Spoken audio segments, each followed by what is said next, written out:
Pekný sviatočný večer, vážení priatelia. Good festive evening.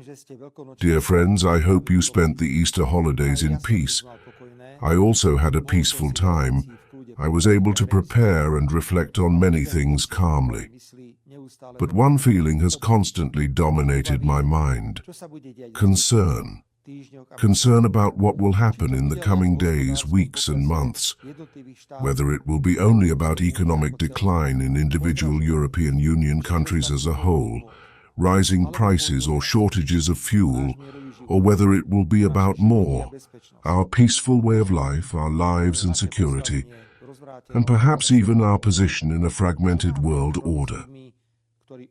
What should we do with people who openly support and finance wars, who do not respect international law and trample on human rights?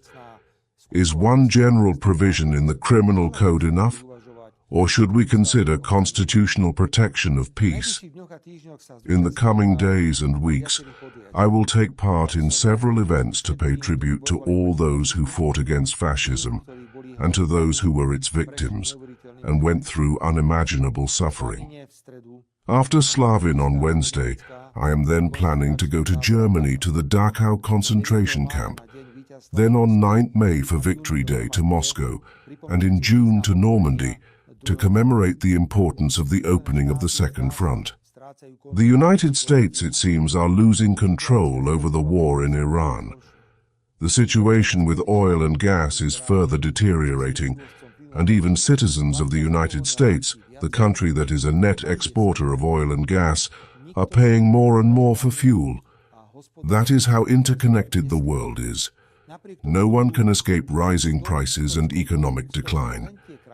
Nevertheless, in this kind of Don Quixote-like great struggle, only those countries that are at least somewhat internally balanced will succeed.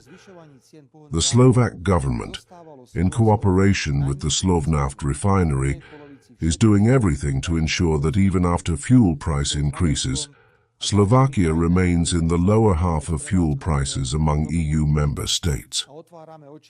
Together with Hungary and other countries, we are fighting for the reopening of the Druzhba oil pipeline, and we are opening the eyes of the European Commission, which is achieving record levels of incompetence and ideological blindness. We point to the hostile actions of the Ukrainian president against EU member states and now against the entire European Union.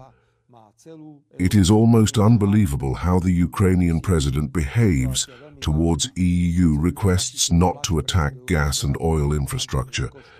He is literally ignoring the entire European Union, and that must mean the situation is very serious. When today I heard the cry of the President of the European Council, Antonio Costa, addressed to Ukraine, instead of the European Union and the European Commission standing firm and tolerating further Ukrainian attacks on energy infrastructure, which in the current crisis, amid the war over Iran, amounts to an energy suicide. I do not understand why the European Union is not refusing the €90 billion war loan to Ukraine when it sees the real damaging actions of the Ukrainian political leadership. Slovakia is not participating in this loan, but Ukraine's mockery of Europe is outrageous. Major players in the EU can now see in real time how Ukraine will behave if it becomes a member of the European Union. We must not end up being threatened with military experience if they do not get what they demand. The Ukrainian leadership blew up the Nord Stream pipeline, cut off Slovakia and Hungary, and thus Central Europe from supplies, and is attacking oil and gas infrastructure, directly harming Europe's energy security. As a reaction, we see awards being given to the Greens in the European Parliament, a €90 billion loan that Ukraine will never repay, and an immediate invitation to join the European Union. This defies common sense, given Ukraine's deliberate harmful actions and the senseless war of the United States and Israel against Iran. Today, Russia benefits the most. Oil and gas prices have soared, increasing revenues for the Russian state budget, as energy exports form a significant part of its income. There is so much hypocrisy in the European Union on Russia that even empty European gas and oil storage facilities would not be enough to contain it. Many in the EU used to accuse us of financing the Russian war in Ukraine through oil and gas purchases. This is a ridiculous argument, as our payments are negligible compared to Russia's total energy revenues.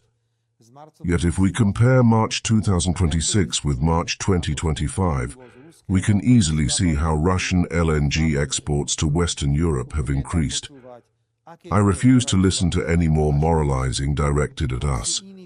If others shamelessly defend their own interests and at the same time lecture us morally, then Slovakia will also protect its national and state interests, but with pride, not hypocrisy. Slovakia must retain the ability to express its sovereign opinions and not become a submissive European donkey that it would become immediately if opposition children came to power.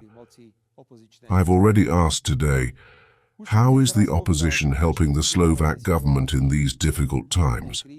In no way.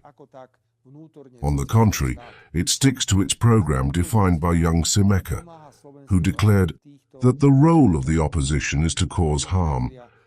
They lie about fuel prices, offer no solutions, and are conducting a hidden civil war against the government.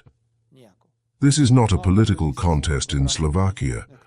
This is a hidden civil conflict, because anyone observing the fury and obsession of the opposition must ask what will be the end of this opposition madness.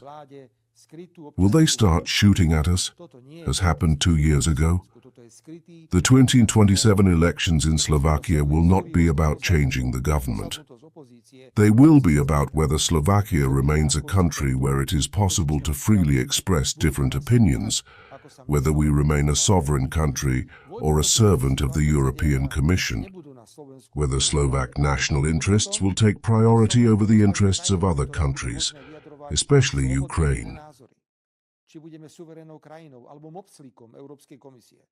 Či budú mať slovenské národno-štátne záujmy prednosť pred záujmami iných krajín, najmä Ukrajiny.